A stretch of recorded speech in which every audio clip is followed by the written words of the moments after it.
Hi, everybody. Welcome to 3 Points of Light. Our guest tonight is Lou Martin. Got a lot of questions for him. He's got me really intrigued. You can see he right now is hi Brenda. He is the only one on camera because you don't need to see me. We need to see Lou. Any questions, put them in the chat room. Any comments, put them in the chat room. If you want to come on, share your mic. And then I'll unmute you and you can ask your question or make your comments or whatever the case may be. Hey, Supergirl, thanks for coming. Hi, Lou, thanks for being on. Thanks, Darlene. Thanks for having me. Glad to be here. Brian is here too.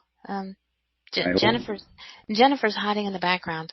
She's the silent ghost. She just comes in and smacks us now and again. Yes, she keeps us in line. Okay. First off, Lou, you wrote a book. Yeah. And I've been reading it, and the name of the book is The Invitation? Yep. Okay. First, a quick question about that. Sure. The book was channeled? Yeah. Oh, I thought so, and I was like, wow, this is interesting, because I've never had, on another show, I had somebody whose book was channeled as well, and it's very interesting to me. When did you start? Okay, let's start from the beginning. I kind of sort of jump all over the place here. When did you start with spirit? I know you tell everybody about your beginning with spirit and how you came to.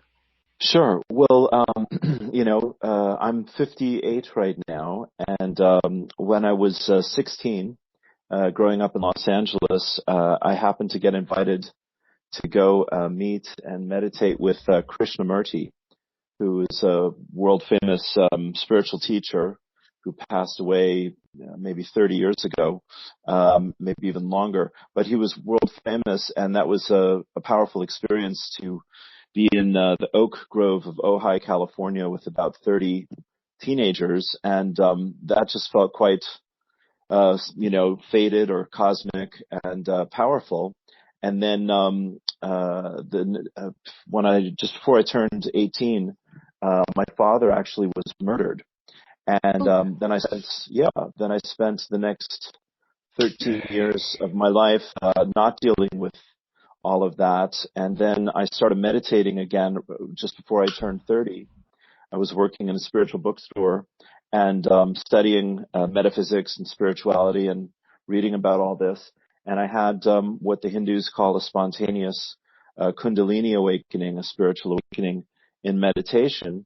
And that occurred right before what was known as the harmonic convergence in August 1987. And I got introduced to many of my teachers, Lazarus and Dr. Peebles and a few other folks, the Council of Light, around that time. So I started studying with spirit guides through other channels. And then after about 5 years of that, I got activated to channel my own spirit guides, and I've been doing that since 1992. So that's how that all began. Wow, you put it in such a tiny little package, but I've had some practice. You've had some practice, that's for sure. Brian, do you have any questions? No, not at the moment. Just Okay. I'm listening. You keep talking. Okay, you said that you were activated to do your own channeling. Yeah. How did that happen? I may ask some really dippy questions, but that's... No, there's no bad questions. Questions are good. So I went to a channel for a reading myself, and her name is Susan Drew, and she's a lovely lady that I knew in Los Angeles. And I'd been studying how to channel with Cheryl Taylor, who's another great teacher. So Susan held my hands and sent this energy into me and said, now you'll start channeling your guides. And that's exactly what I did. I went home that day and practiced the channeling techniques that I'd learned from Cheryl. And the energy that Susan had opened up inside of me came through, and it's been coming through ever since. And who exactly, it's not one person, it's a... Right. It's it's been my higher self basically, Mm-hmm. and other spirit guides, being a part of that. So I honestly I don't really understand all of the who exactly part of it, Mm-hmm. but the what of it, the what part has been absolutely consistent for all this time. When I take a deep breath, the energy comes into me, and I'm off for the next 30 minutes or hour, whatever, however long I need to channel.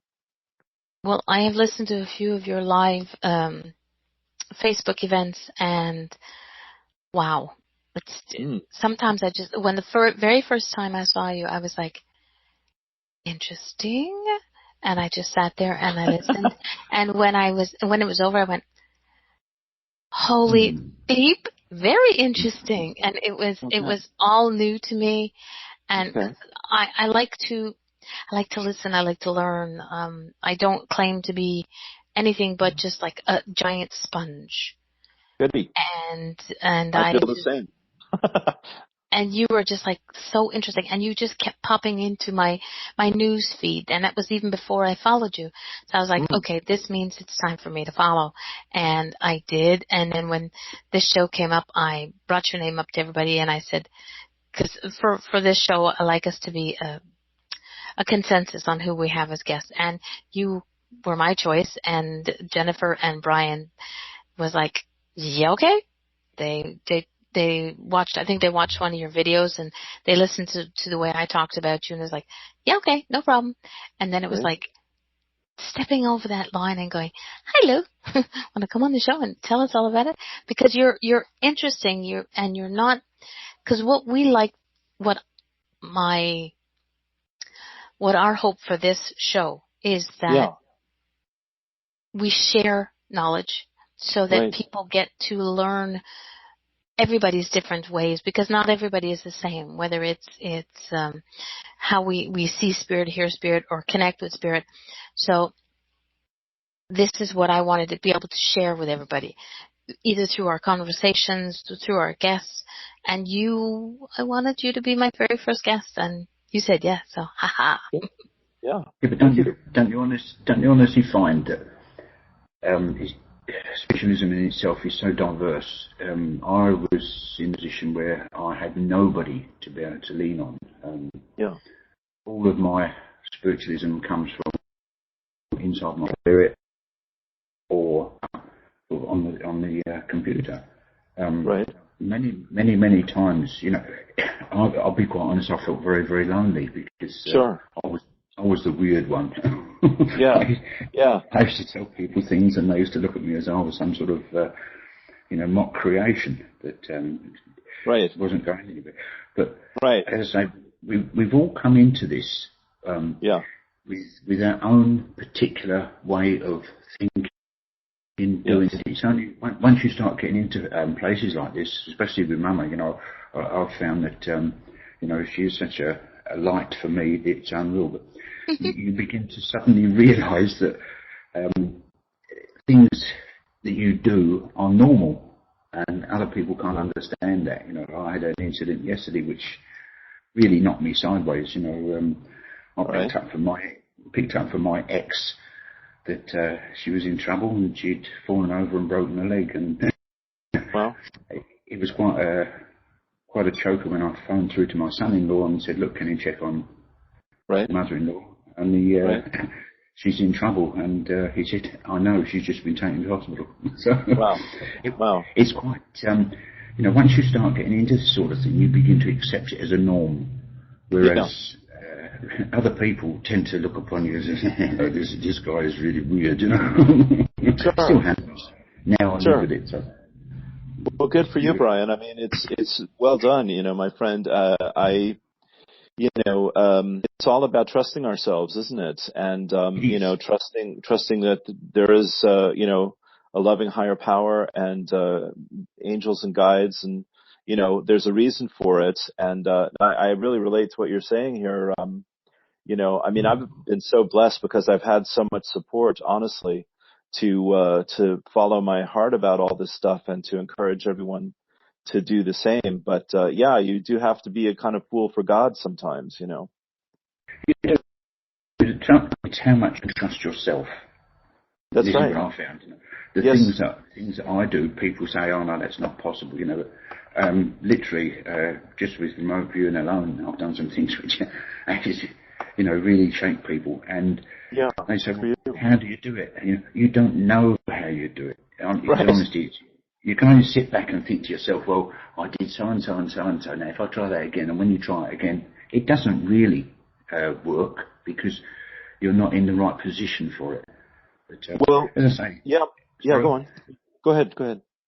there's so many things that do come up, and it's quite a shake really for you because, as I say, especially here in Australia, because there's so many people here that are disbelievers and they don't mind telling you. Really? Like, in England, for instance, they'll accept it because there are so many spiritualists there. So, Right. You were saying? Right. Well, it's brilliant, my friend. I mean, what my guides say is the heart knows what the mind struggles to believe. And you see, you have a good, kind, open, caring heart, and so does Darlene. I'm sure our other friend here and everyone listening does as well. Because you, as you're saying, my friend, you have a passion, to find the truth and follow the truth and to learn what the truth is. And everyone doesn't burst into applause when you tell them what you perceive or what you believe. And for whatever good reason, we all said, yeah, we'd go, we'd be in the front of the queue in this lifetime when these changes begin to become more important for people to think about and be open to. So yeah, it does take a bit of courage and a good sense of humor, I'd say. You have to have a good sense of humour, believe me. Yeah. Yes, Without a sense of humor, it's just not funny. That's my motto.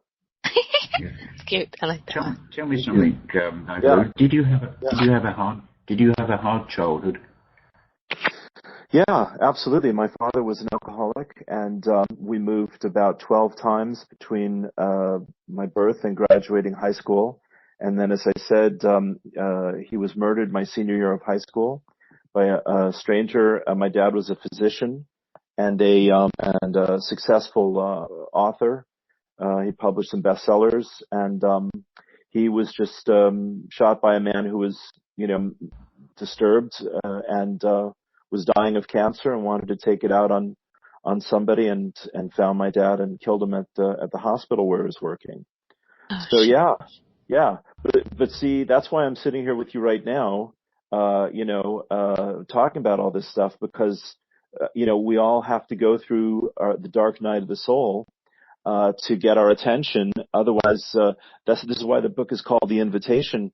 God invites but never demands. God's Spirit. Yeah. So when we answer the calling, we say yes to the invitation of finding what is the meaning of our life, and I call it the Hamlet, the Hamlet experience. Why am I here? What is my life about? Who am I? Is there life after death? What does this world mean to me? etc. All of those great questions. When you start asking that, then you start to find your own answers. And then when you find your own answers and you find the truth, then in the process, of course, of searching, we start to create synchronicities. We start to get guidance. We start to just know things, as you said, with your ex there and all of that. So it's just turning the mind down. This is, to me, the core of it all. Turning the busy thinking, worrying, competing, fearing mind down so that there's a place of peace within us. And my guides say the message is to go into peace as often and as deeply as possible. And then inspiration can rise up within us. And inspiration is the voice of spirit within us. So as you said, you just know things and things just kind of come to you. But it's this whole process every day, isn't it, of inner healing and inner clearing? Well, there's so many things really that the mind can do which people haven't even come across yet. I've often said that, the third eye, as people call it, to me is just intuition. And because, I mean, I've got 3 or 4 things that I can literally do. Other people have got other attributes. They can go on and do more than I can. But if you was to sort of analyse the whole thing and imagine that your intuition is like a band going across your forehead, and in that band there is so many doors, and you pick on whichever door that you particularly want to use. And so life goes on. If you try to open another door, I've found that nothing comes, nothing at all. It's waiting for Spirit or God or whatever you want to put it to be able to initiate it and start things going. And this is how everything that I do has gradually come in over 40, 50 years. And it is quite a revelation, really, once you do realise that, you know, everything is planned. Everything is, you know, it's just so a script, you know, and it sort of throws these things at you, and it's a shake first of all, but once you realise how and when, that's when everything falls into place, and I think it's beautiful. Oh yeah, it's grace, isn't it? You know, when we're open and trusting and receptive to the good that life holds for us, then the timing is always perfect, you know. Yeah, absolutely. My grandmother was the first one to sort of initiate me into it. I was 8 years old and I was living with her, and she taught me healing. And lucky you. She said first of all, now you've got to imagine that there is, well, she said, a drain pipe which comes down from heaven and goes into the top of your head, and that gives you the power then to be able to do healing. And of course, as an 8-year-old, it was quite a revelation, you know, and I tried it on a few of my friends and it worked, and it was only working in a small way. But I mean, I got to the point where people say to you, oh no, you can't do healing, it's got to be nice and quiet, and it's got to be conducive with all the, you know, rest of the rubbish that they come out with. And anyway, in the middle of a huge great factory with 1,000-ton plastic injection machines roaring, and I could still stand and do healing on someone, how effective. And you know, you think to yourself, well, everything that you read is only other people's opinions. It's nothing that comes from God. It's nothing that comes from the Creator. It's easily your thoughts all of the time. And that's how I have to base my life on, because I've had no mentors. So, well, your grandmother was a good start, my friend. You know, that was base, I'd say. Agreed. It's been quite a revelation. Sure. No, but I hear you, Brian, and Darlene and the other lady want to chat for a minute here in a minute as well. But I mean, the thing about self-acceptance, you know, as I say, you had a great start there with your grandmother. You know, these are you know, very controversial ideas, as you say, in Australia, in many cultures, you know, in the States, in the UK and Ireland, whatnot. But the thing is, if we accept them, which, you know, certainly to me, the divine timing of everything right now, you know, 2016, you know, we're just still kind of moving into a higher and higher vibration. So this is why we're connecting here, in my opinion. You know, there's more and more gathering of like-minded people and community, and you know, it's going to really begin. The trickle is going to turn into a flood, because these ideas and these energies are needed, truly needed out in the world. You know, so keep just shining your light and sharing your love, as my guides say. It is, and what you find comes in as the more you believe, the more these things happen. That's right. As I say, it's like a script. You know, you are working off of a script that the Creator, for want of a better word, is sort of feeding you, and it is absolutely beautiful. I find it's at times it can be a lot of pressure on you, because it's fighting against other thoughts that you have. I mean, the denial side of things, that's what I always call it. And you think, no, that's not possible. But it is possible. Everything is possible. I mean, the things I've done, you know, ringing bells with your mind, being able to read people, Yeah. you know, the first time I ever done telepathy, I was in church doing healing, and Right. I didn't understand it myself because I was picking up these things which I would have never ever thought of. Right. And I went in afterwards and I spoke to the minister, and her and the secretary of the place just said, "No, that's not possible. No, you're making it up. You're, I mean, absolutely." And these are supposed to be real, genuine spiritualists. Wow. I was shaken. I just did not know, Right. and I doubted myself for a while. But of course, Sure. after a while, knowing how I was at the time, because I was deep in the healing side of things, Yeah. and because the thoughts that the woman was projecting to me, or I was picking up from, Yeah. really were fact. And because once that came out, by this time I'd left the church, and I thought, no, I'll go my own way. This is, what they're doing is wrong. And moved towards doing it on my own thing. And of course now you get invitations now to go back all the time. Yeah, that is not going to work. Well, I mean, bless your heart, my friend. We're all in service to something that's greater and vaster than we can hope to comprehend. But, when we feel safe, loved, and supported, then we're in that state of grace and receptivity and alignment and trust. And, that's when things flow, and that's when we're in the flow of things, proving it to people and arguing with people, that's a tall order, People have to be receptive to it, and if they're not, it's kind of a waste of time, I find, really. It is. You're just throwing your life away, by really listening to others. And even, I've tried reading many, many books on like the subject of telepathy, and no one really has come up with what I physically know inside me. And, well, that's your book. We need your book, man. Let's get going. Honestly, I'm a mechanic, it's all I do is fix things that break, and to get down to sitting there writing. If you say so, my friend, but I don't think so. I think you have plenty to share with people. He does. Not only does he fix mechanical things, but he fixes people too. He just doesn't see the connection.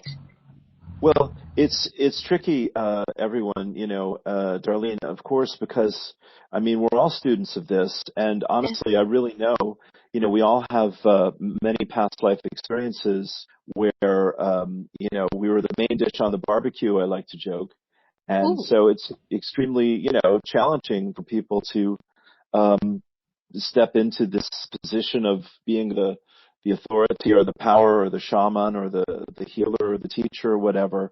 But, if that's your passion, trust that and, ask God to guide you and help you, and things will, doors will open up. Do you find that, now I went to a stage way back in the early 80s when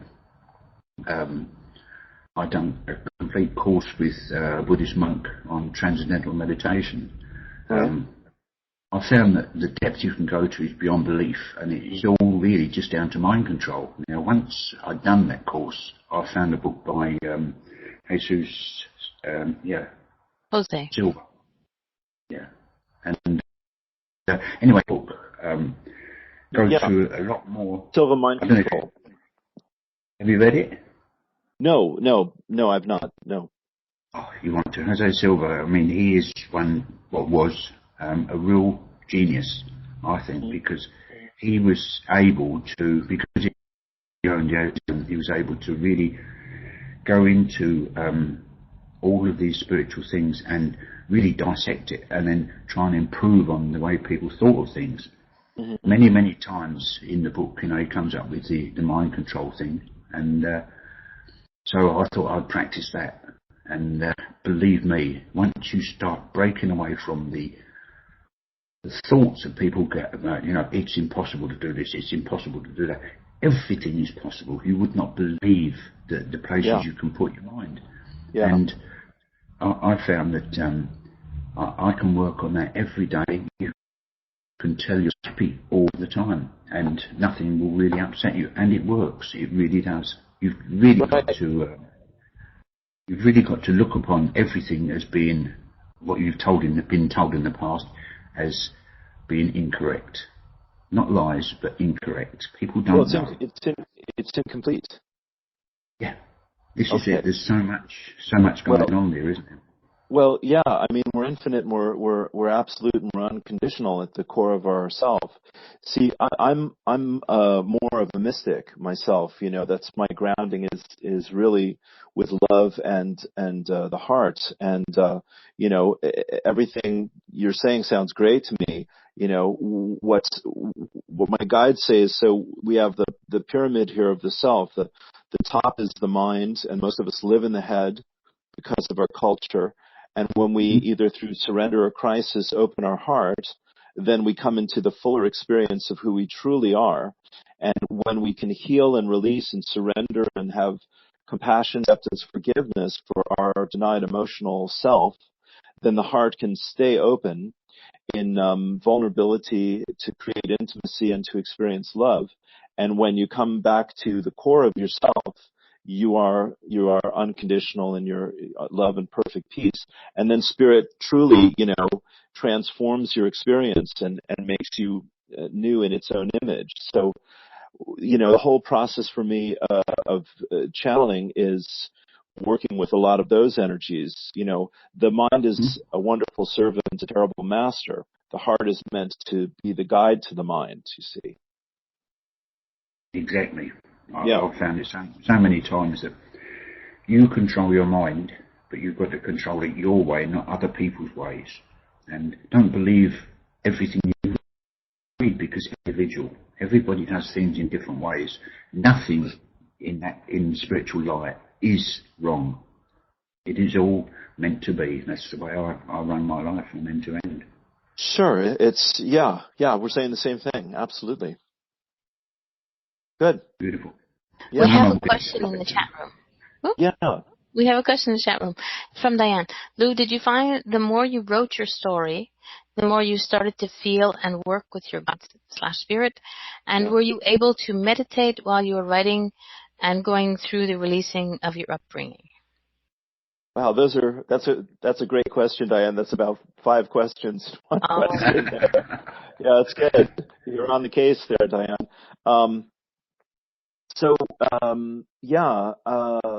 The way to do this book has evolved thanks to the support of my dear friends Arantxa Garcia in Spain and Brenda Garcia. They're not related; they just happen to have the same surname. It's really ironic.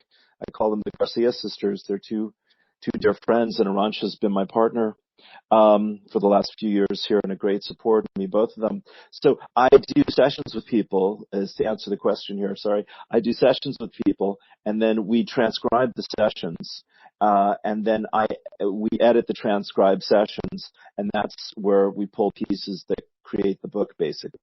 So, because I tried every other way to do it, you know, how to sit at a typewriter or a computer keyboard here, and the keyboard of my computer and channel, and I can do it. I can go in and out, but it's much easier just to do the session or do a group and then transcribe it and then pick out the good bits from there.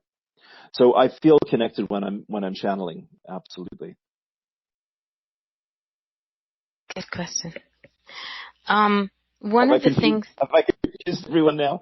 No, that was not for me. Right. And even if you do, we'll figure it out. Right. Just give me a few minutes. That's helpful. Diane said thank you. That answered my questions. Very good. There was something I made note of when I read in your book. It says, love yourself with your doubts. Enjoy your... Oh, good Lord, I can't even read my own handwriting. That's good. Love yourself with your doubts. Enjoy, you don't tell. Oh my goodness! I think I should find the book again because it's not reading right. But it was. Well, I think what the quote is, Darlene, is love yourself despite your doubts. and give yourself permission to not need to be perfect on this journey of self-love and self-acceptance. Basically, that's kind of the that's the message and I think that's pretty awesome because I have doubts, and I think everybody has doubts. But I'm going to speak from my point of view. I have doubts on what I do sometimes, but I know that there are times when I know that I'm spot on with what I do. Yes. But it's not. But it's when I'm not doing it. When sometimes I put it when I'm Mama D. I know what I'm doing is I'm doing it really good. But when I'm Darlene, that's when I have my questions and my doubts, and I have to go back and sort of listen to myself. So, but that's great. Will I speak to that for a second there? Yes, please. All right, hon. Yeah, I mean, this is now, between you and Brian and Diane, we're really kind of getting into the deeper water where things really change. So, we all have a higher self, a soul and spirit. Mm-hmm. And we all have an inner child, a wounded inner child, and a magical inner child. And basically the whole experience of being human is to come in innocent, open, and trusting, and to be wounded. And however we're wounded, however we are conditioned and programmed by our family and our culture, that is our journey with our karma, if you like. Mm-hmm. About the struggle with our free will, the journey of our free will between self-denial and self-acceptance, let's say, or love and fear. Excuse me. So the work that I've learned from my guides over the last 30 years is basically, as I was saying there, is to work with forgiveness and compassion and acceptance, and to, my guides say, be willing to give to yourself what you're wanting life to give to you. So, Louise Hay, I love Louise Hay, and there are many other great teachers about the inner child. My teacher Lazarus has done amazing work with us about the inner child. And basically it's healing our own doubts through, letting go of the struggles and forgiving ourselves, really. The fears, the doubts, the judgments, forgiving ourselves is taking our power back of whatever we felt was wrong or unjust or incomplete or guilt, shame, blame, the whole dark side of the human spectrum that we're still struggling with, because those are the things that get triggered when we have our doubts. So, there's just a lot of support and resources and love and guidance and help from Spirit to release that pain, that fear that we all carry. It comes back to asking for help, like you were mentioning, moving past denial. It was you or Brian here. Denial is, I am in pain, but I'm ignoring it, or I am afraid, I'm ignoring it, or am upset, I'm ignoring it. And what the wounded inner child does is it learns to ignore and to endure and to survive, which it needs to do. That's its function, to endure all this and survive. But the adult then, the spiritual adult especially, that wants to be free and empowered and inspired and passionate and loving and kind and caring and creative, has to be willing, this is the work now I'm saying, to let that stuff go, to offer it up, to forgive, to release it, to let it go. And as I say again, that's the daily drill for me as well as everyone I work with. The way I've looked at it all these years, to be quite honest, I had a very, very hard childhood. But would I be the same person today if that had not happened? I mean, Nope. It has made me exactly what I am. And to be honest, I'm very happy with the way I am. For the last 10 years, I've lived in what I classify as paradise. Great. And it's all meant to be. As I say, it's virtually scripted. If you look back down my life, 70 odd years of really of living has taught me a heck of a lot. Sure, of course. Bless your heart. Yeah. But the good news is, we can keep working with Spirit and keep growing. I mean, as you say, we all have these great gifts, and it's wonderful when we amaze ourselves and surprise ourselves, Yeah. This is it. It goes on all of the time. It's a continuation. I've found nothing is there for no reason. Everything happens for a reason. So You know, Right. it's all meant to be. I've tried to tell many people that, and Right. Right. I think they get so inside themselves that they can't Right. see the broader picture. It comes Well, eventually. yeah, I mean, you're saying it very beautifully, my friend. Denial's not just a river in Egypt, is my little joke. And thank you. And most people are in their heads most of the time because they're in denial of their feelings, or trusting their feelings, or opening their hearts, or following their hearts. And honestly, the mind is a great tool, but it's really love, and it's really through our hearts that we really come back to who we really are. In my experience, that's where our power is. And this is why emotion is so important in the world right now, and why the values of the divine feminine, and the feminine in general are so needed in the world, for men and women, of compassion Yeah. and tolerance and acceptance and forgiveness. The world is really, as you can see, the world is really going through some death throes and birth pangs about this level of consciousness, trying to move into the next one. That is it exactly. People cannot see the fact that everything that they do is right. There's no wrongs. It's all, to me. I know. Okay, you can talk about is murder right? Is this right? But there are a lot of differences. There's some people that haven't grown up yet. There's some people that go through life with this mystical thoughts that everything they do is correct, whereas everybody else knows they're wrong. It's not our job necessarily to teach them, because they will find in their own way. Right. There's many people I've come across. I used to do a lot of work in prisons. Okay. I'm repairing sewing machines in prisons. I should have put that. But in there, the amount of people that I spoke to that come up and say, "Look, I know I shouldn't have done that. I've learned now." And because the pessimist always says, "Oh yeah, heard it all before. Nobody's guilty. Nobody's." But honestly, a lot of people in prisons these days they've got the time when they're in there to be able to sit back and and say, they're doing a lot of thinking in those cells. Yeah. One of my favorite authors growing up. I see Brenda there. Hi, Brenda. One of my favorite authors growing up is Kurt Vonnegut, which many of us oldsters here might have read. And he used to have this thing that the aliens thought that prisons were monasteries, because all everyone did there was sit and think. Yeah, that's it. That's it. Yeah. But I love what you're saying. I just would say it slightly differently, which is, that, I really do hear you, and you have great wisdom. The whole illusion of right and wrong, is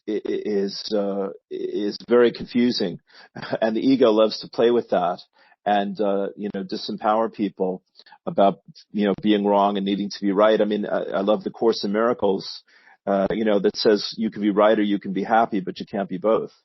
And for me, the great liberating phrase of my 20s was, I think it was, "You might be right."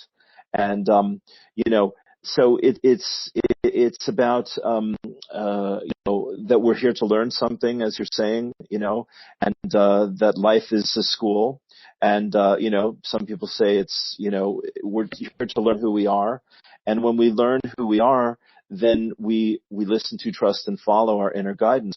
The right, wrong, good, bad, fear of the past, anxiety of the future, regret of the past, all of that is part of conditioning of the mind not feeling safe, loved, and supported, or accepting in our heart. And see, the great thing is, there's all these tools and techniques, and they're all wonderful. But you see, honestly, my friends, at the core of our being, we are spiritual beings. And that, and spirit is basically unconditional love. So, as I said, my own psychic pain was pretty intense at the age of 17. And I want to tell you, I just spent my 20s reading books, playing the guitar, and getting high, basically, because I wasn't willing, ready, or able to deal with any of this stuff. But when I finally ran out of excuses in my own spirit and sat down and started to face everything, I mean, it's been a 30-year explosion of tears and grief, anger, sadness, sorrow, one thing after another. But I've become a lot more willing, I hope, in myself to be a lot more honest with myself and to really, as we all are, doing here tonight, today, etc., respecting that there is a purpose for our lives that is a part of our spiritual journey. And I mean, honestly, what I want to say to everyone listening is we're so blessed, my friends, really, truly, sincerely, because we have access to so many resources and so many teachers and tools and techniques that, if you want to heal, you can find the way to do it. If you want to awaken to your gifts, you can certainly find the way to do it. If you want to help inspire other people to do it, even if you don't ever feel qualified enough or expert enough or perfect enough, you can still find the way to do it. So, there's a lot going on here that has not happened before, which is pretty exciting.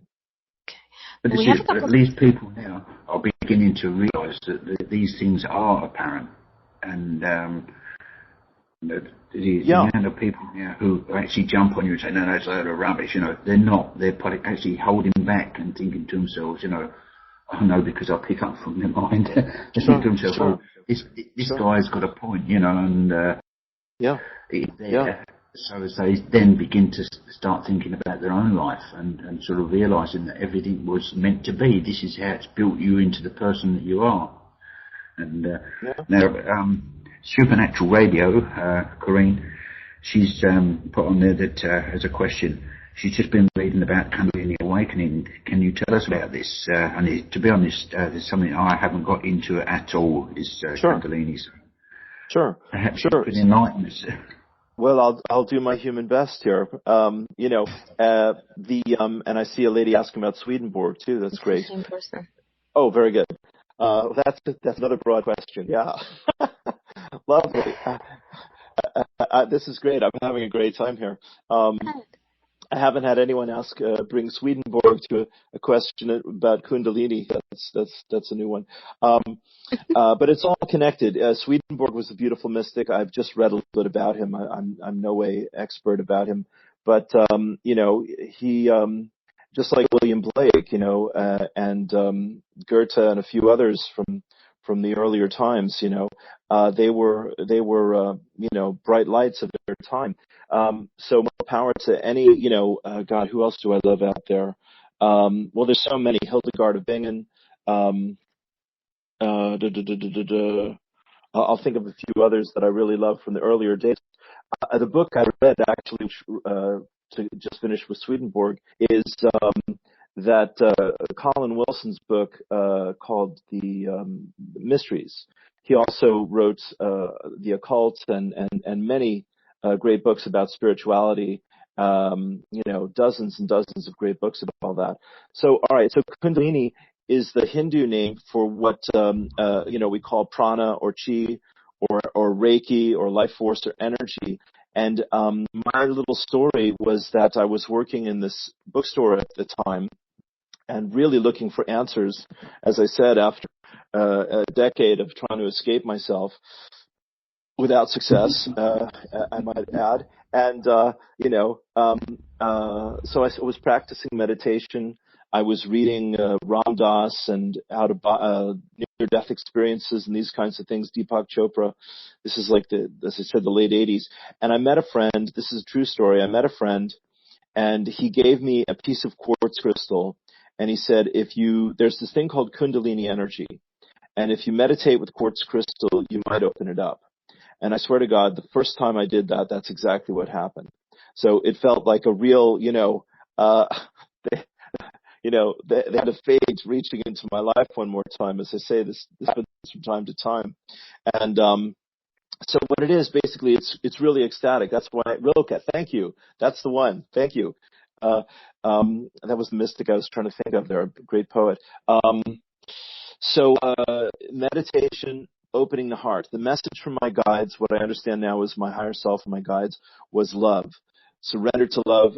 love, sexual love, romantic love, spiritual love, just love, love, love, love, love, love, love, love.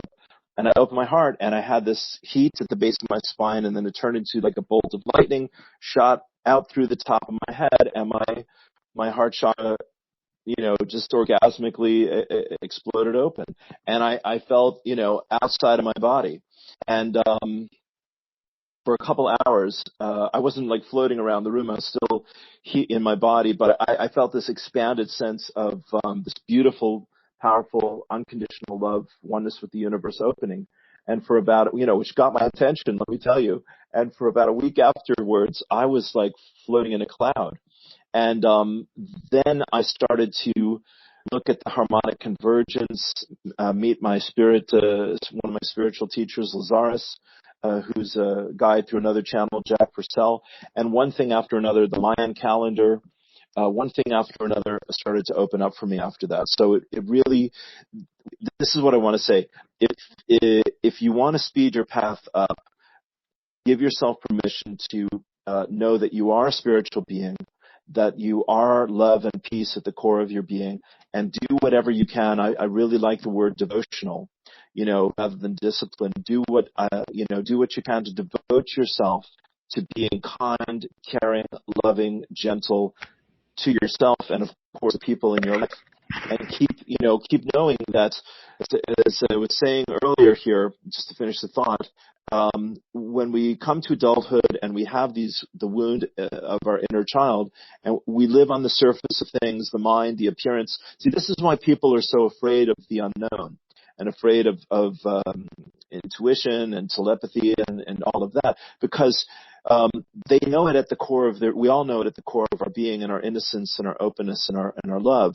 But the pain and the fear of judgment, rejection, criticism, guilt, shame, blame, grief, anger, sadness, all of that, that hasn't been acknowledged, surrendered, and released, that keeps people being afraid of the unknown inside of ourselves. And see, what the Kundalini Awakening did for me, and what the 30 years of studying with spirit guides has done for me, is, it's shown me there is a way through all of that, that can change our lives. But it is a practice. We keep coming back to the mind. That's the default position of our consciousness. So to open the heart is a daily process of surrender and connectedness. Yeah, but one of the things that I've found, to be honest with people, when they come to me and say, well, how do you, can you help me with this? The main problem that people have got is the fact that they're worried about what other people might think. And this is the major part I have found with the problems that people have got these days.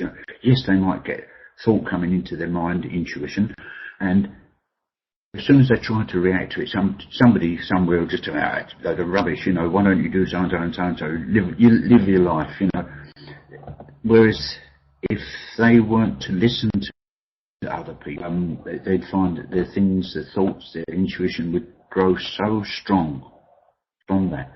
So many people these days are in denial, and this is where it all comes from.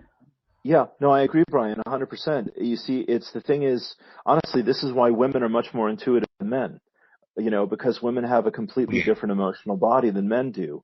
And, as you're saying, to be a man and to be, empathic or intuitive, or emotionally sensitive or any of those things, is to be willing to be seen as being different or weird or strange or whatever.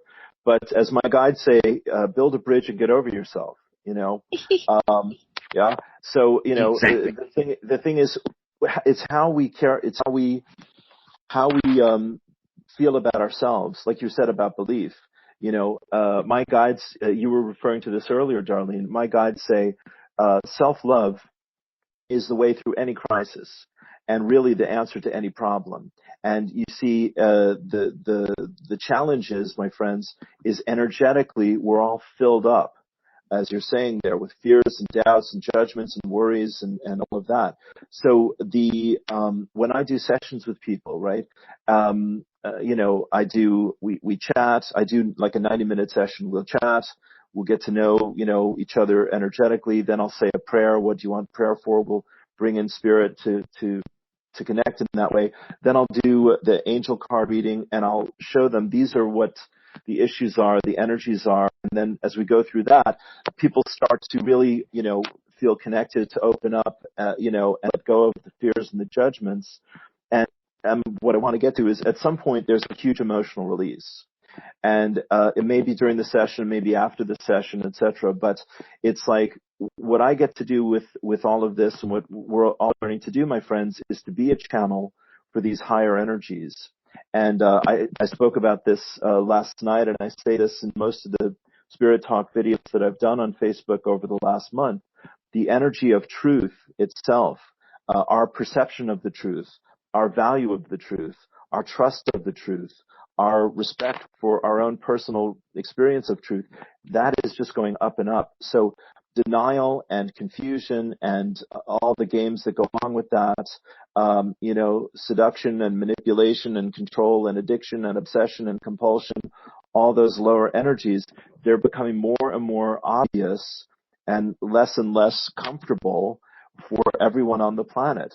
So this is really the new time that we're living in. Is you don't have to prove anything to anyone. Just don't give your power away is really what it comes down to. And if you're fearful or confused or wounded or whatever, really, find somebody to work with, or work with your own guides and with God, where you really let go of your grief, anger, sadness, because that's the only thing that's keeping people trapped in their heads. Very, very true. I've found it so many times.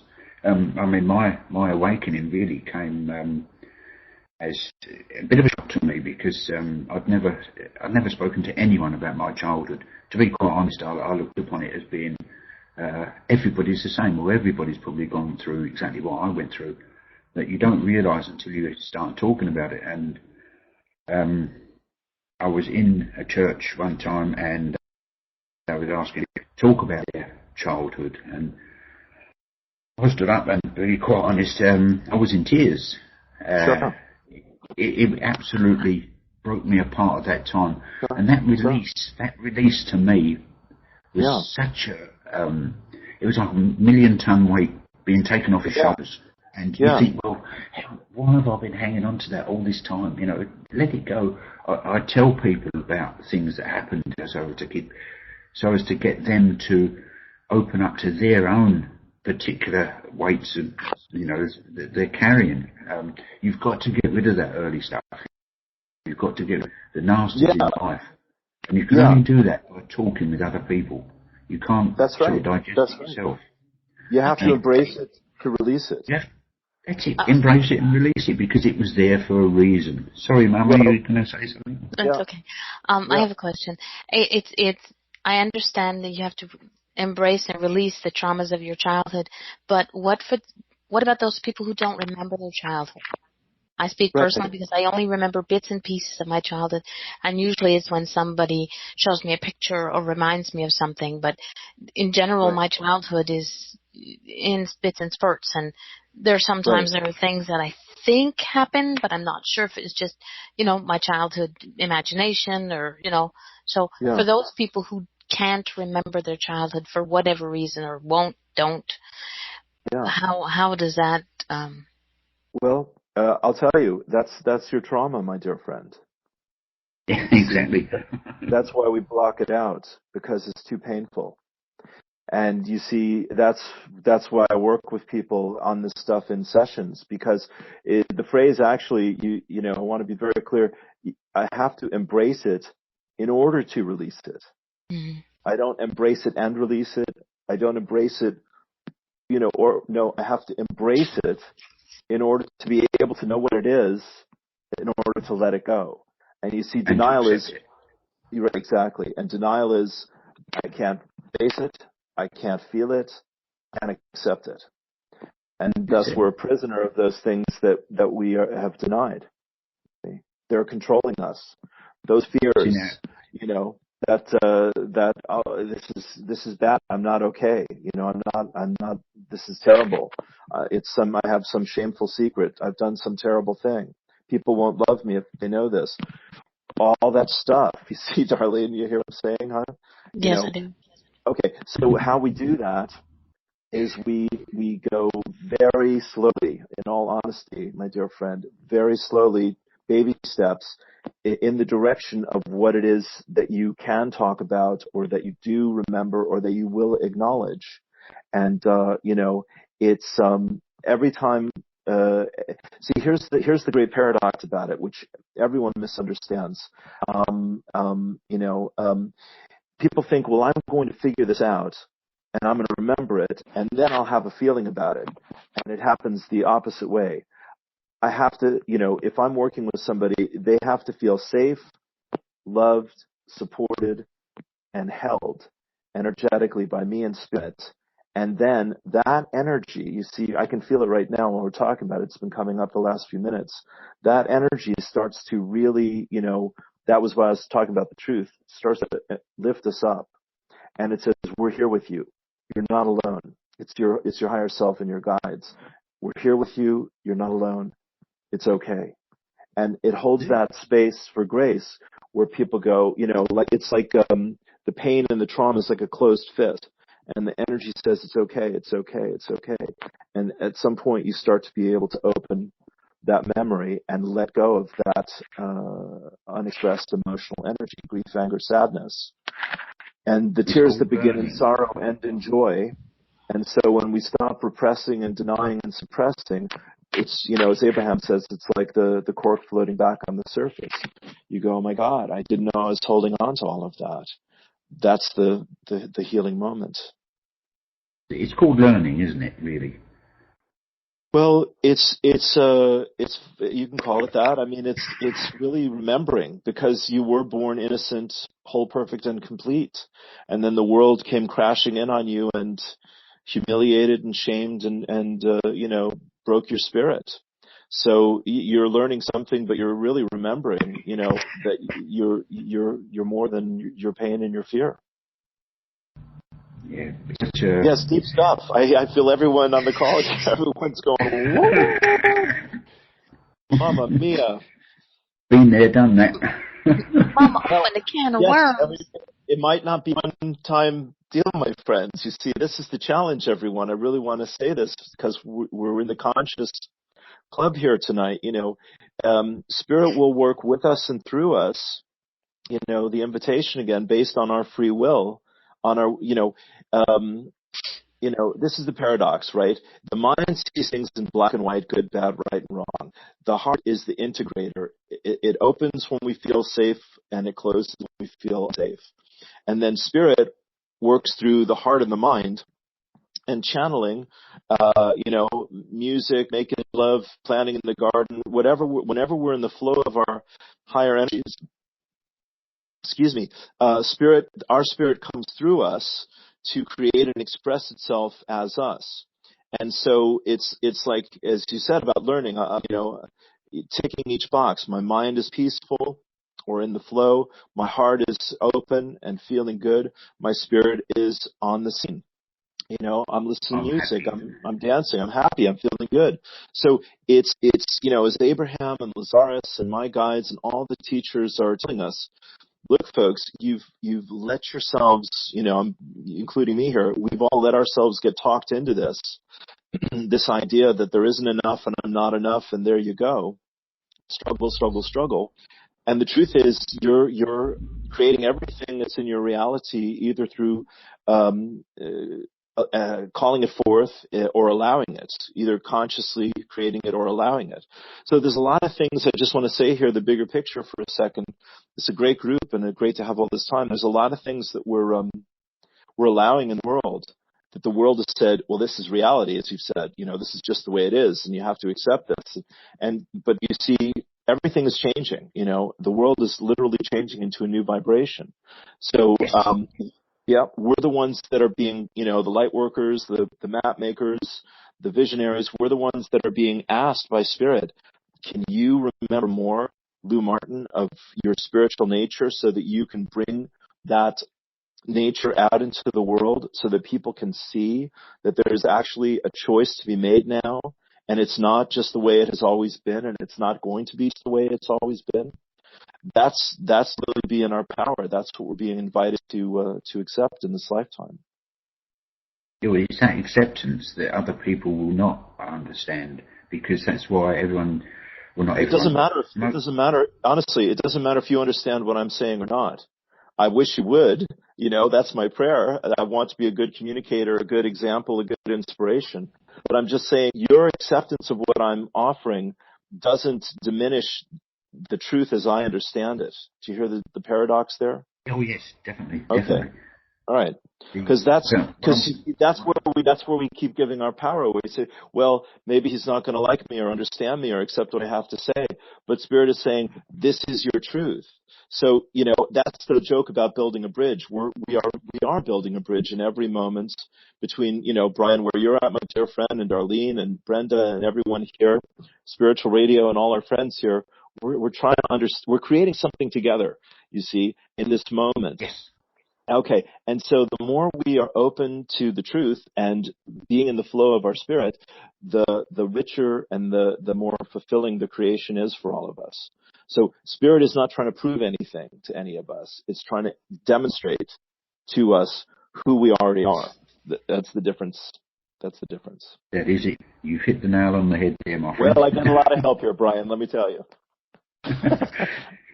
No, it's beautiful. But the thing is, I mean, it's the judgment of others. That's what I've meant to say. It's the judgment of others that makes one see, my friend, disbelieve. you're rehearsing that like that's you see, that's your limitation. And I'm not saying you're the only one that has that fear. I have that fear too.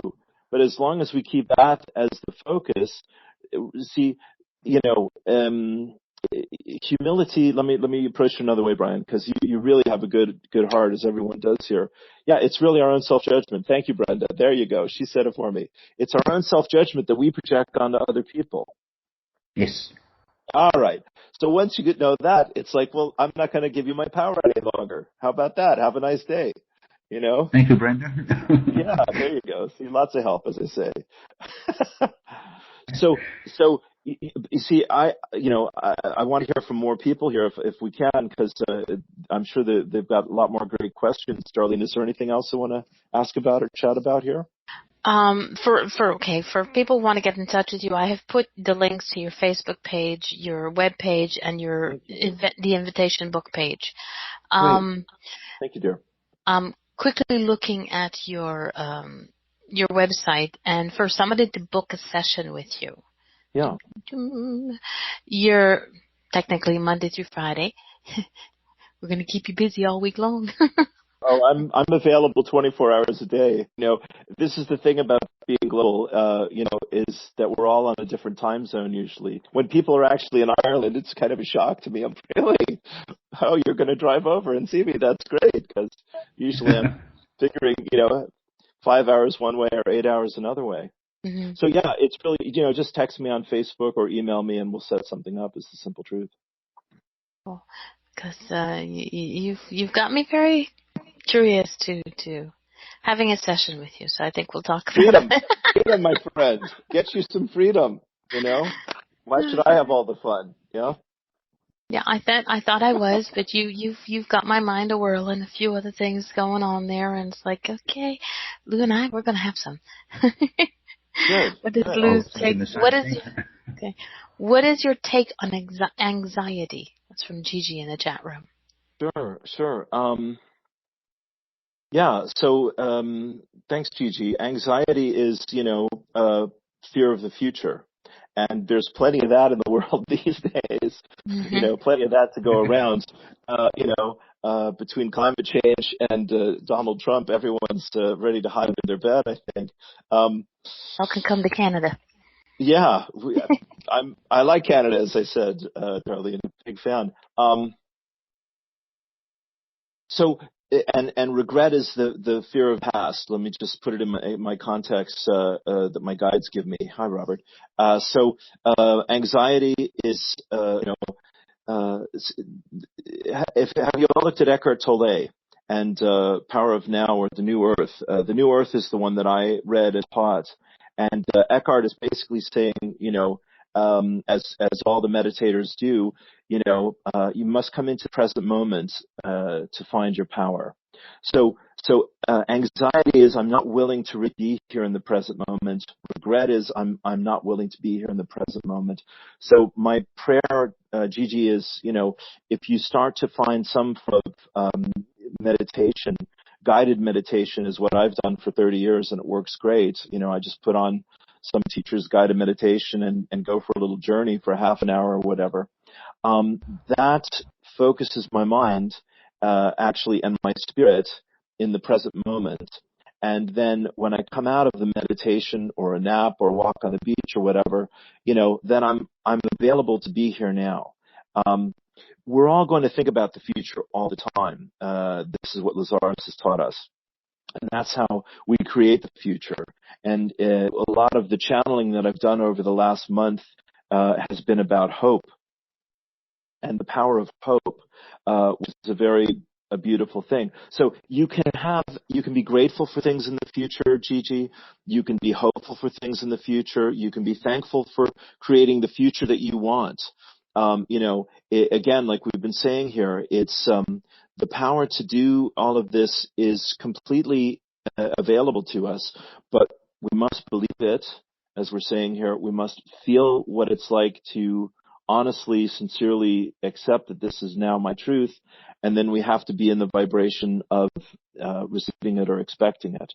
So we can shift from a timeline of anxiety and dread and struggle and lack and fear and blah, blah, blah, to love and joy and success and happiness and gratitude and freedom. And basically, my analogy is you have to keep putting the needle on the song that you want to hear and be aware when your needle is, zipped across the record and is not where you want it to. So for me, very simply, my guides say meditation, affirmative prayer, and journaling. Those are the three practices that I do every day and have done for decades that give me access to my inner self. And as we're saying here, it's the inner self that really is the creator of our outer experience. So that's my thank you. That's my take on how to heal anxiety. The other way, honestly, and I haven't said anything about this nearly enough today, is forgiveness, which is, to go from worry and fear to love and peace. Forgive, forgive, forgive. And the common mistake that we all make about forgiveness is we think it's about other people. And, feel free to forgive other people if that helps you. Please be my guest. But really, it's about, as Brenda was saying, and this is what we've come to learn from the invitation and our work with guides in the book, it's about our self-acceptance and our self-love. So forgiveness is a gift we need to give to ourselves. I forgive for being afraid. I forgive myself for doubting. I forgive myself for judging. I can say it out loud. I can say it silently. I can just, work with it as an energy.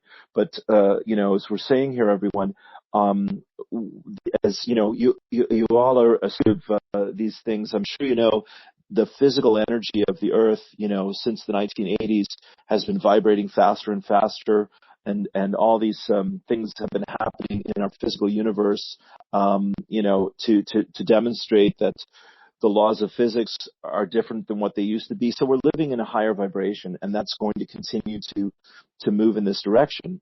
And so, it's not about, again, proving it all or figuring it all out. It's just feeling our way into it, you see, trusting our feelings and being very good about, what do I really feel about this, and can I change my mind about it, and can I ask for spirit to help me to change my feelings about this. So forgiveness is a great way to release anxiety as well. Okay? Wow. Okay. Yeah. I got a million of them, Darlene. I can listen to you all day. Well, thank you. You do your live feed videos on Facebook. How often do you do them per week?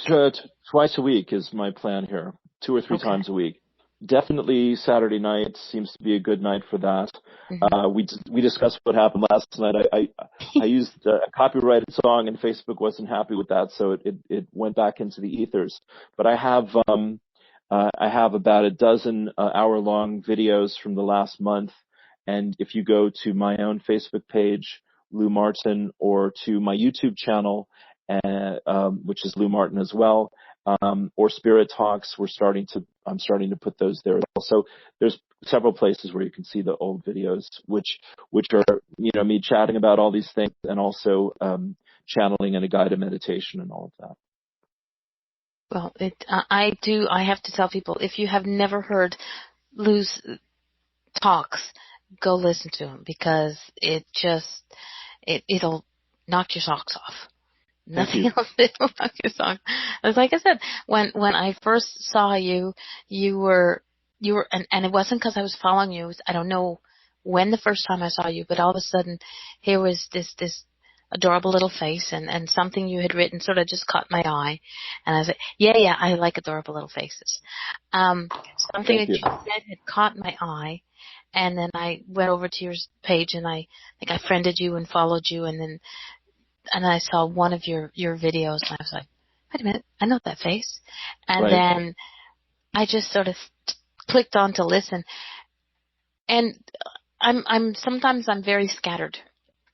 I'll be starting something, and something else will pop into my mind, and I'll go off and do that.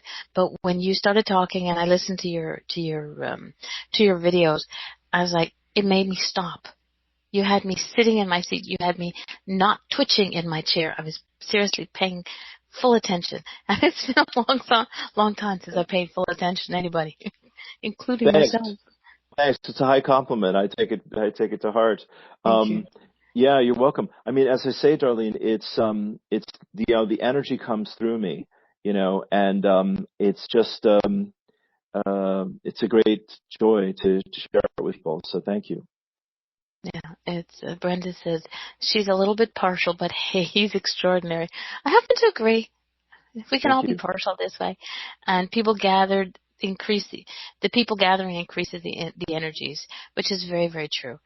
The more I've watched, I like to watch people's faces when they talk, and I see in your videos when you're doing them, the more people that come and more people that the energies, like everybody brings their own energy when they come to a conversation, your face lights up more.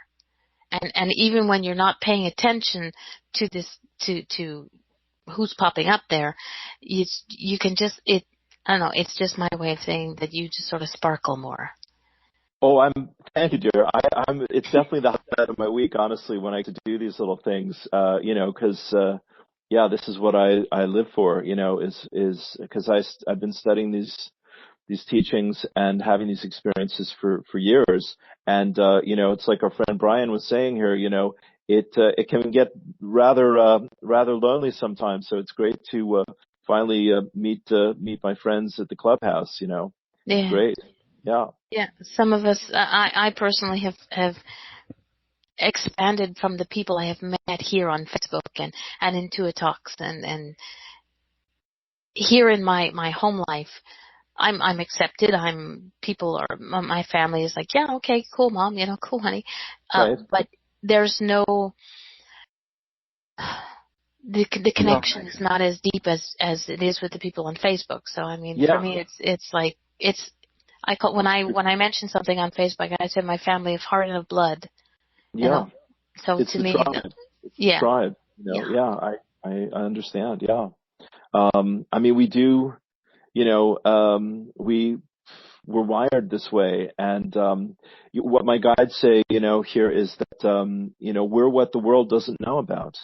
We're still the best kept secret on the planet. That there are millions of people who have, these perspectives and these values and these gifts that, we're starting to bring out into our lives and into the world.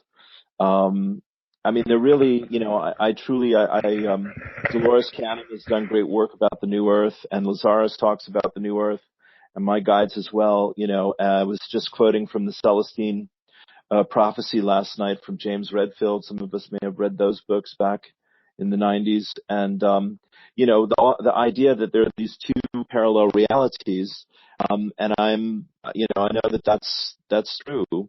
So, what my guides have been saying here is that we're kind of coming into this cultural clash of the paradigms. where some people are going to be more and more open, and we're going to be more expressive of these gifts and perceptions, as we said here, and other people are going to be less open and less receptive and more attached to the old ways of doing things. So it is, I was just listening to Michelle Manders, who's quite a good channel. If you don't know her, she's a good one to know about. And her guide Kathumi was saying that the last 4 years since 2012, we've really been healing our heart chakra, which I completely relate to. It's been the most intense several years of life, the last few years, but really productive and really powerful on my inner journey here and important.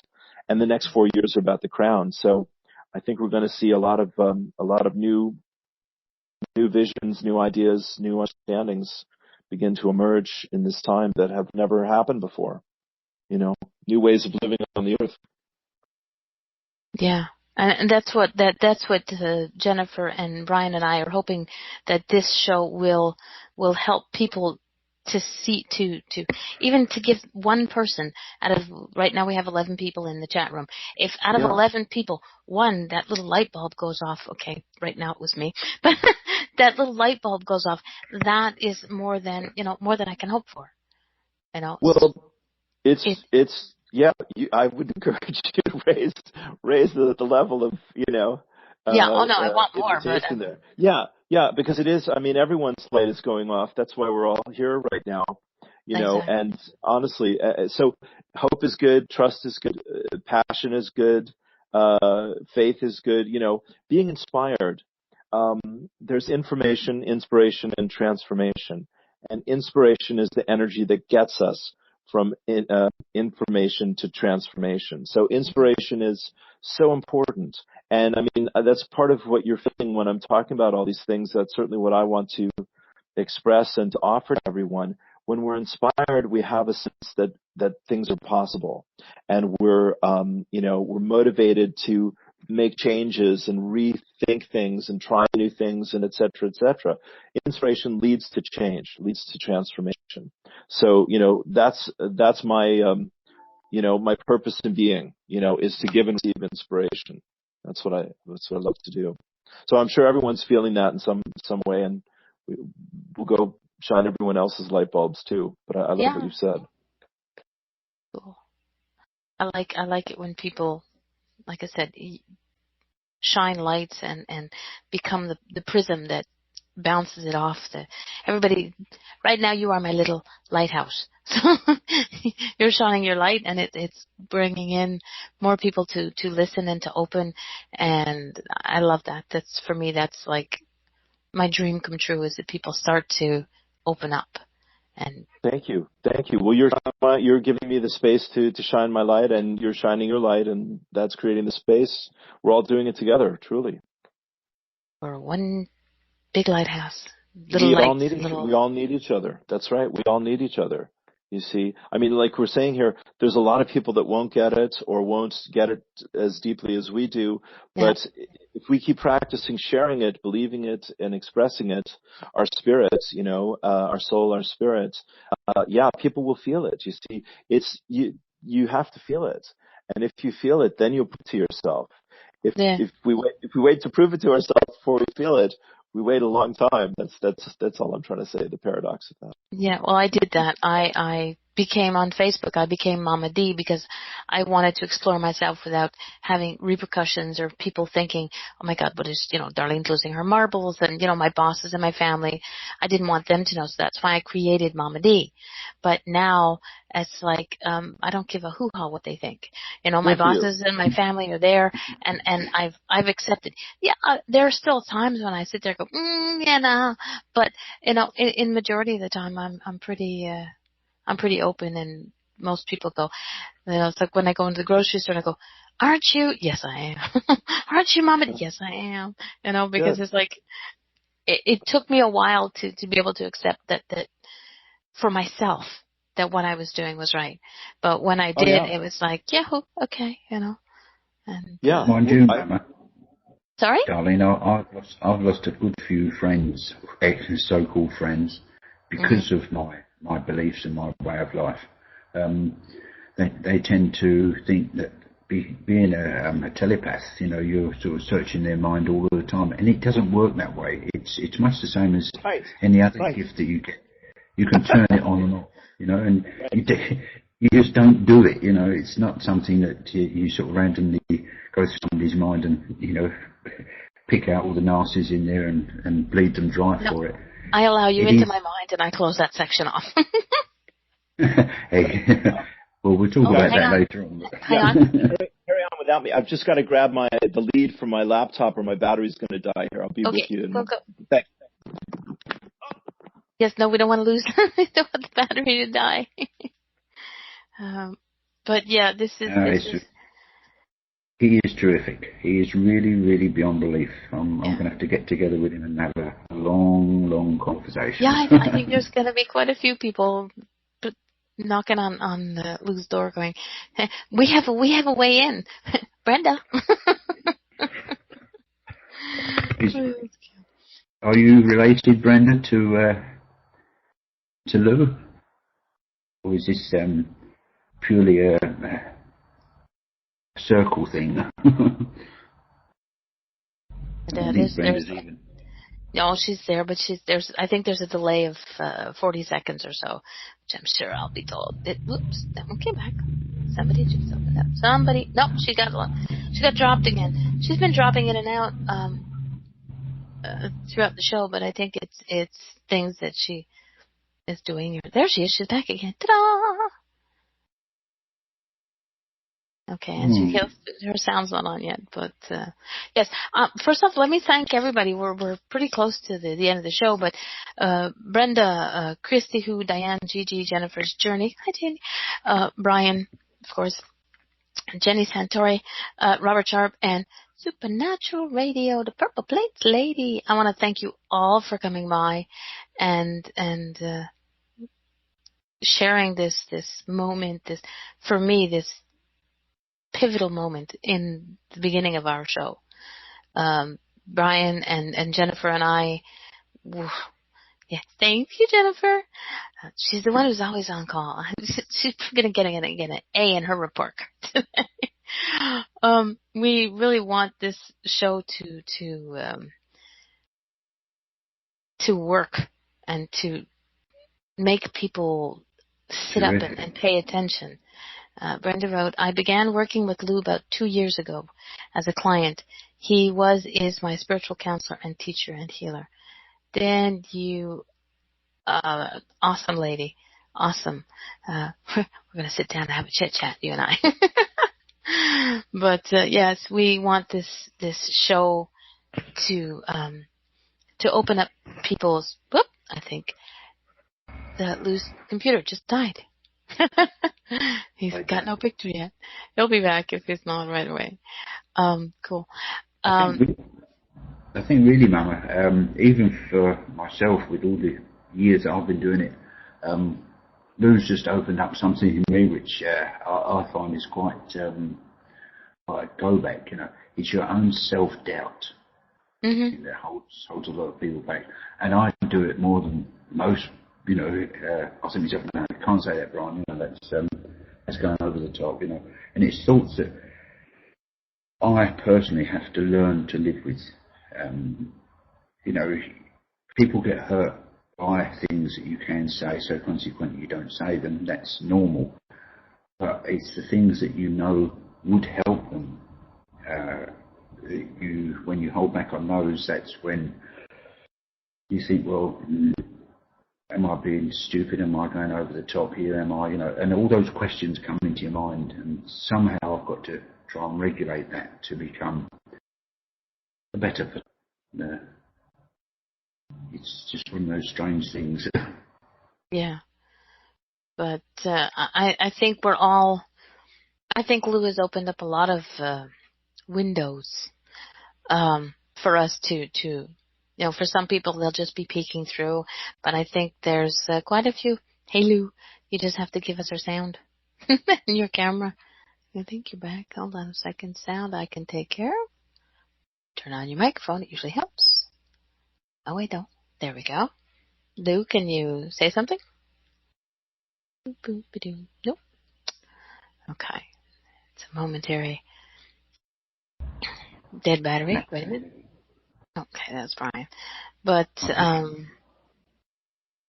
have to keep mine plugged in all of the time because my computer rejects the fact that I've got a battery in there and I've got a brand new one in there. exactly, mine kind of goes, a what? A what? No. So, Again, but Lou. he'll log back in. Sometimes, Lou, I don't know if you can hear me. Sometimes you can't type and talk at the same time. There you go. Jenny, help! I'm like, just as she says it, Jenny's there. She's my wizard of IntuiTalks. And did I hear? No. Okay, hang on a second. Hey, you guys, can you hear me? Yes, we can, Jennifer. How you doing? I figured I'd sneak in here. It's a little quiet in the back. So I figured I'd sneak in here for a few minutes while they're quiet. Cool. I don't know what they're doing. There's a party going on at Jennifer's house. Yeah. It's a huge party too. Okay, I hear you. There we go. Okay, I can hear you. Can't see you. If you want to turn the camera on again, Sunshine. Okay. Perfecto. Yes, Centauri. There we go. Yeah. You got me? Oh, here it comes. There we go. There you go. There you go. Yay. Hello there. Yeah. So, great conversation. Love this. Sorry, Thank you. Jenny. Yeah. So we were talking about you while you were gone. All good things. Oh, okay. It's been quite an eye-opener for me, Lou, to be honest. Thank you. Honestly, I mean, your knowledge is obviously far greater than mine. I went to a terrible stage, to be honest. And had all the psychiatrists even baffled, so it's just one of those nasty things. But there again, I sorted it out about 10, 11 years ago, and since then I've done climbing. And yeah. Well, Brian, I think you're very gifted, my friend. You do things I have no concept of, the remote viewing and all that.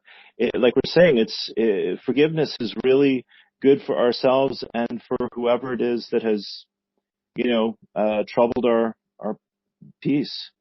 Take our power back by forgiving. Yeah. This is it. But I find that, in all honesty, it's having done this journey on my own. I mean, I've read loads and loads of spiritual books. All the time in the back of my mind is only one guy's thoughts. It's not come from the above or anything like that. It's just an opinion, and consequently, I've rejected a lot of things that they've said, and I'm going to have to go back and reread. All right. Good. Great. Yeah. I mean, the challenge for all of us, my friends, is to be really here now in the present moment, trusting that God's will for us is good. That's a tall order for most human beings, but that's the practice, Yeah, as I say, it's been quite a revelation to me, and I think I better climb even higher. All right. I think the gifts that I have, I've only really scraped on the surface of at the moment. I can't turn them on and off properly. I can do lots of things that other people can't do. I mean, even 20 years ago, I was actually ringing, these electronic doorbells, where you just glue the bell push to the front door, and you have the receiver somewhere in the house, anywhere at all, and you can. Anyway, I could ring those with my mind. Amazing. And we had in my former marriage, and we had one for the house and one for my shed, because people used to bring their sewing machines round, and I'm an inventor as well, and I tend to get stuck there. Anyway, ring the bell in the shed just with my mind, and I took it over to show my ex how clever I was, stupidly. Yeah. And she said, look, if you can ring the house bell at the same time, as well, she said, I'll believe it's you. Other than that, it's just, Anyway, she bought the other, put it on the table in front of me, and I was ringing the pair of them. I said, do you tell me which one you want rung and I'll do it. And this went on for probably half an hour. And in the end, she snatched up the bell and went back inside and said, you're bloody weird, you know. Yeah. And I thought, well, to be quite honest, I've done it since I've been married to Pauline. I've done it once. And but as the Buddhist monk that taught me transcendental, he said to me, look, Brian, he said, that's only mind games. He said, there's That's right. so many other things that you can do, you know. And since then, everything's gone haywire. So. Well, again, my friend, you know, it's like you were talking about your childhood, you know, and how, you know, I mean, maybe I can do some work with you about that at some point, or someone else that you feel, you know, comfortable with. But it's, you know, turning the worst experiences of our life, you know, into this, you know, the key that opens the door. You know, that we're more than our pain, we're more than our fear, we're more than our past. You know, I mean, again, it takes great courage, and it takes, you know, that feeling of love and support. I mean, I just want to say again, you know, my friends, I have had so many teachers, in my life, in spirit and, you know, human beings. My mind has been blown over and over and over again. And, you know, it's such a great privilege. It's such a great privilege to know what unconditional love is more than a concept. And that's what Spirit holds. That's what Spirit holds for all of us. So you see, until we have that willingness to really, you know, be loved unconditionally, we're still kind of trapped in the world. Yeah, see, I found that now with my present wife, Pauline. You know, she is an absolutely beautiful person. Right. I mean, there was no love in my life whatsoever as a child. Yeah, I hear that. Locked in a coal shed, or, you know, everything like that was. Well, now looking back on it, beyond belief. But I assumed at the time that everybody had those, you know, problems. So not so much. not necessarily. Yeah. Yeah. I mean, my mother was defined as being a schizophrenic, and that's, you know, hence that came up with all the violence and the nastiness. But I learned to read her eyes, and that kept me out of the way. So. Well, yeah. The question is, Brian, my dear friend, as a soul, why do we, you know, surrender to these hugely difficult experiences? And all I can tell, you know, you, me, and everyone here is there is something within us that's more than all of that wants to be freed. And until we go through these, you know, really huge challenges, we don't give ourselves the permission to believe that we can be freed, that we can be so powerful or so forgiving or so faithful or so different. So, I mean, it really, you know, I love Abraham's quote, the basis of life is freedom. The purpose of life is joy. And see, you know, again, so many of us are living life backwards, you know, trying to make sense of what happened before, that it keeps us from really being available in the present moment. So my heart goes out to you, my friend. Oh, great, to be honest. It's still, you know, the memories of it at times are quite I hear that. traumatic. Overwhelming. Yeah. On the other hand, look what I've got now. Well, but you see, it's, let me help you.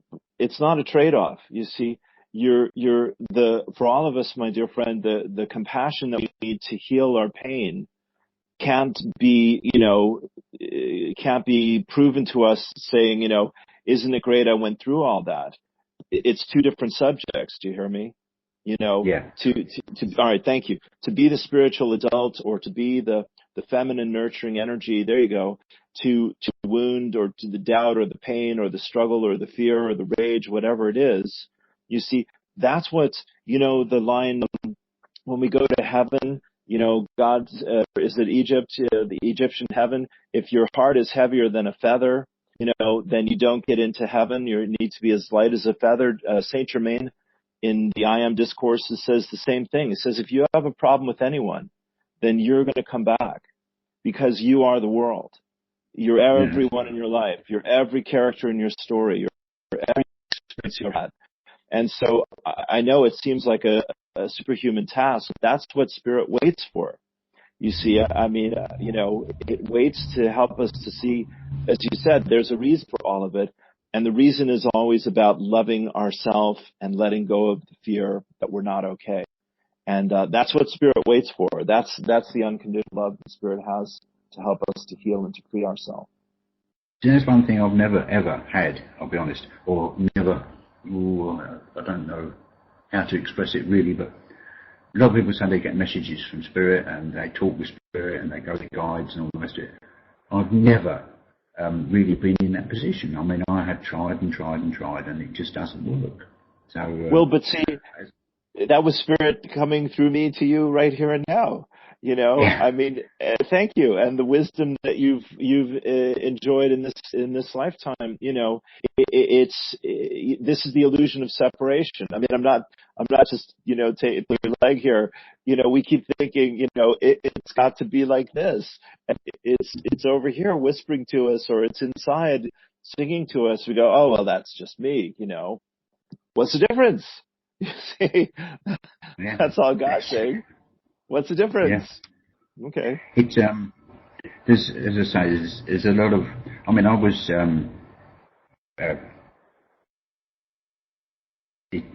determined by psychologists as being with PTSD before they even invented the word. So it's taken a long time to pull out of it. I can tell you. Sure. I hear you. Well, maybe we can chat with some other people while we still have some more time here. But thank you for that. Yeah. Okay. Any other? Yeah. Diane in the chat room says that's why a lot of people need to write about the crap to lift the gunk so that we can release the feelings that are hidden underneath and the anger, guilt, etc. Yeah, that's right, Diane. Yeah, I write it out, let it out, get it out. I hate this, and this was unfair, and I didn't deserve this, and I'm not doing this any longer. For men, the denied anger, the denied emotion is grief. Men are allowed to be angry but can't be sad. And for women, the denied emotion is anger. Women are allowed to be sad but can't be angry.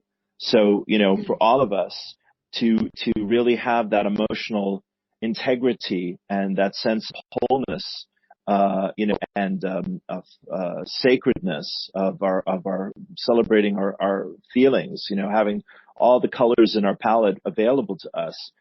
Women need to usually express their denied anger. Men need to express their denied grief. And then we come back into a fuller experience of who we are. And then when we go inside, when we have a question or there's a problem, we're able to not just try to figure it out, but we're able to feel it out, you see. And this is what women do that men don't do. Women feel out the solution to a situation, whereas men try to just figure it out.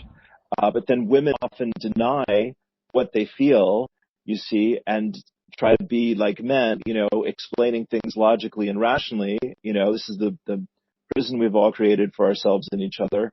And, and men don't, get into that deeper place of vulnerability where the answers really lie. So again, it's just a process of surrendering to fuller experience of who we are. And Spirit is ready to take us by the hand every time we're willing to go there, right, Brett? Mm-hmm. You raise your hand. Absolutely. Yeah, I think we've all. I've found all of us have been through different things in our lives, which one we regret, two we deny, and come out the other end. It's a very important thing, and I've always declined the idea of telling people about it. I mean, it's only since, say, 10 years ago that I could even admit to it, because you're not a man, you're a man, you should better put up with all that shit, Sure. Yeah. There's so many people in the world with exactly the same thing, in fact, probably 10 times worse. Right, and see, Brian, when we as men, take, spiritual responsibility for healing and feeling our emotions, then, God is right in there and takes from us, whatever it is that we are willing to be free of. This was the quote, Brenda, you saw, I put it up on my page, it's time to let go of what no longer serves us, from the invitation there from the book. And, but the thing is, we have to offer it up. Spirit doesn't interfere with our free will.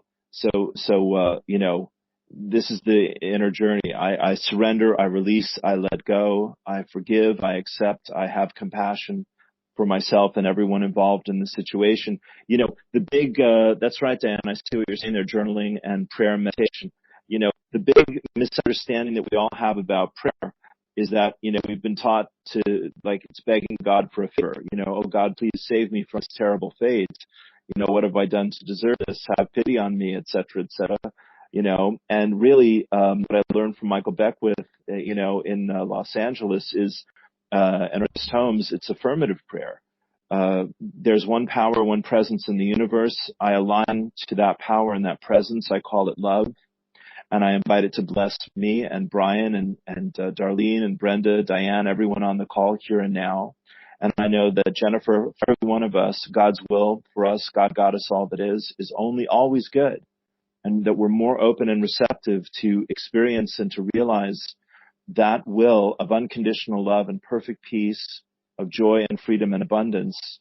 And we give ourselves to that. We're grateful and thankful to know that this now is our new agreement with Source.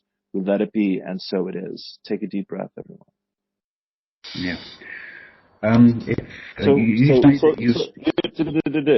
Brian, my friend, you got a lot going on upstairs, brother. Now, you say you've never done remote viewing. No, I haven't. No, I haven't. Oh, yeah. Believe me, it is one of the most fantastic you can possibly get. Okay. It's a belief structure of your own, but you can put your mind. See, if you read Jose Silva's book, he teaches people to literally go beyond themselves and not believe in the status quo. And the status quo being that, no, it's not possible to do this. No, it's not. Anything's possible. And one of the things he said, when you get down to your so-called level of meditation, to put your mind into things. Just your mind, nothing else. Don't try and be clever. Anyway, the first thing you talk of is going into a peach. And you go into a peach and you feel the inside of the skin. You feel and smell the flesh, the nut or the kernel in the middle there. You can actually go right the way through it, and eventually you work your way up into harder and harder things. Now, one of the young ladies that I met on Facebook, Vicky Johns, she actually took the course with Jose Silva in Texas, and because we're very much aligned on the same thing. And she said that the guy she was working with there, he actually he got to the point where he could go inside a human body, exactly what was wrong with the person, and he was more correct than the guy, Jose Silva knew, because Jose Silva knew of two things that were wrong with this guy. One was a chest complaint, and the other was, I think it was a break in his arm or something. Anyway, this youngster came up and he said, no, he said, he's got another hurt as well, and that's his left ankle. It was broken. He said, and every year he suffers from it, So anyway, Jose Silva went straight away and phoned this particular guy who lived in California, and he said, he asked him about it. He said, oh yeah, he said, you're right there. He said, I was riding my bike and, as a 2-year-old, he said, fell off the bike and broke my ankle. He said, and every year, as soon as it starts getting cold, I suffer from it. Now, how can you get to that stage? And that's what really influenced me more than anything else, was the fact that it is possible. There's nothing that is impossible. Well, my friend, it's one thing to be able to, that's great, that's fine, that's good.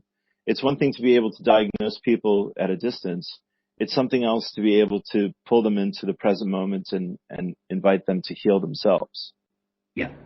All right. That is very true. That's what I do. So with your permission and Darlene and everyone here, I'd like to channel for you in the time we have remaining. Oh, yes.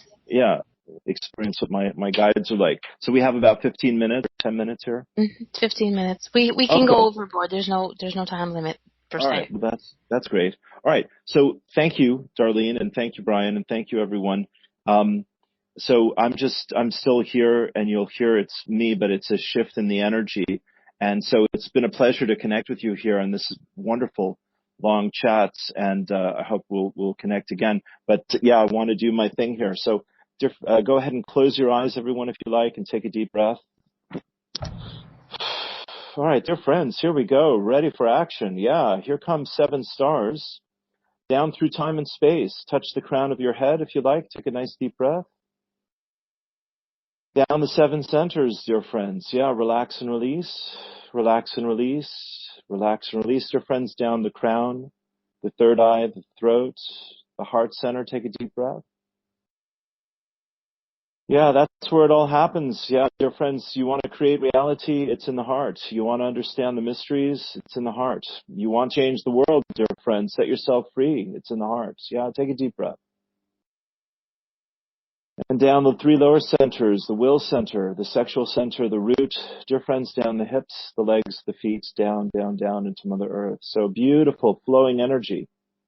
Pillar of light, dear friends, yeah. Above and below, left, right, before, behind, within, and all around. You're right now, dear friends, in a beautiful bubble of golden white light. Yeah, and just take a deep breath into that. And dear friends, let's take a little journey here. You've been thinking and chatting and, looking at things and figuring things out. It's a bit like Rubik's Cube. It's wonderful. But dear friends, you're more than words can ever describe, of course. And you are truly a spiritual being having a human experience. And we're the channel's guides here. You can allow yourself to let that energy come into your field and let your guides, who are there within you, dear friends, touch you and connect with you and love you and support you. And dear friends, to truly know that you are safe, loved, and supported. And that this is a divine and a sacred moment on the journey of your soul and your spirit in this lifetime of lifetimes. Dear friends, you've come to this world, we'll tell you here right now, once again, what your heart knows, to make a difference. Dear friends, to let the illusions of separation and, the power of other people's good and bad opinions, dear friends, be the contrast, but dear friends, not the conflict any longer. Yeah. That you're willing and ready and available, dear ones, to shine your light and share your love. And that the love and light of yourself as spirit shines brilliantly and brightly through each and every one of you. Take a deep breath into that, dear friends. You might put a hand over a heart and we'll say here with you and for you, dear friends, I love and accept myself just as I am. I love and know that I'm a powerful, a beautiful, and a magical spiritual being. I understand that spirit has come into my life in new and wondrous ways throughout this lifetime. And that I'm opening the door of my free will, my mind, my heart, my life, to let spirit inspire me, to uplift me, to guide me, and to, open many avenues for me in this lifetime. Those that I know and desire and want very deeply, and those that I think is too good to be true, outside of my reach, for someone else, perhaps in another reality, dear friends. Pish posh, we say, it's for you. And if you're willing and ready and available to let life love you as never before, take a deep breath. Dear friends, and let your hand be relaxed, and here we come. Yeah, it's a pleasure to be with you here. Life is a gift that opens from within. And dear ones, you are the ones that the world knows not of, dear friends. Yeah, you're the ones that know in your heart of hearts that life can and is becoming more of what it has always been meant to be. But dear friends, as we say, life being a gift, it's not a command, it's not an order, it's not a demand upon you. Everyone is willing and ready and here to dance with your own free will. So dear friends, it's all about surrender, isn't it? Surrendering the past, surrendering the future, surrendering into the present moment, surrendering into a greater state of receptivity and trust and, willingness. Dear friends, willing to forgive, is a great gift you give to yourself and the world. that you don't have to prove anything. You don't have to earn everything, dear friends. You can be open to receive. And dear ones, when you go to sleep at night, of course, you come back to that. When you meditate and pray, you come back to that. When you're writing your journal, dear friends, or taking care of the children, or looking into the garden, dear friends, or listening to some great music, or reading a good book, you're inspired, dear friends. And what that means is literally filled with your spirit. So here we are in this moment, in this way, dear friends, giving you just a little bit of a tune-up, a little bit of a reminder, a little bit of a love song, past the mind and the ego, dear friends, past the world and the culture, and calling you forth, dear friends, calling you out, as the saying goes. Come out and come out wherever you are, That hide and seek between yourself and spirit can and is, dear friends, for you and for many in your world, coming to an end at this time in your journey. So, dear friends, it's a pleasure for us, it's a joy for us, and it's truly an honor for us to love you unconditionally. So as we, conclude here for the moment, dear friends, whenever you like, you can bring 7 stars into your vibration. We'll be there, dear friends. So we stand before you right here and now as a being of love and light, as your guide and with your guides, dear friends. And with your permission, we reach a hand, we touch your heart, take a deep breath. And dear friends, we take from you all those things that you no longer need. You no longer require or desire upon this journey. Dear friends. The doubts, the fears, the worries, the judgments, the regrets, the anxieties. Needing others to give you permission, needing others to say it's all right, dear friends. You're a sovereign being. And in this love and this light, dear friends, we return you to that awareness that all is good for you, that life loves you, that life works for you and through you, that you are the grace of the goddess and the wisdom of the God, dear friends. That your free will of the masculine and your unconditional love of the feminine together as one, is opening the doorway for yourself, for your loved ones, for your world as one. Dear friends, be at peace and know that all is well for you. Truly, we'll meet again. Peace and blessings. Namaste.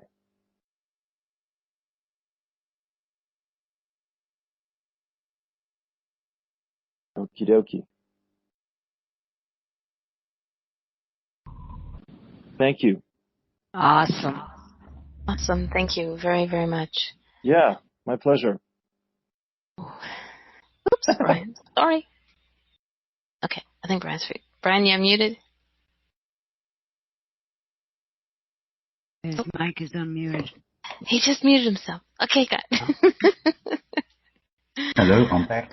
Okay, cool. Okay. Thank Right. you very much, Lou. I wasn't expecting that, so Well, wow. Thank you. yeah. That was beautiful. When you create with spirit, it happens better than you imagine possible. That's all I can tell you. And you did that. You and your guides are just. My heart is beating, but not. It's not an overbeat. It's like it feels different, but it's cool. It's the love thing. Yeah. It's my pleasure. Yeah. Well, thank you, Darlene and Brian and Jennifer and everyone. Brenda. Awesome. Thank you for being here. You're very welcome. I hope you can come back soon too.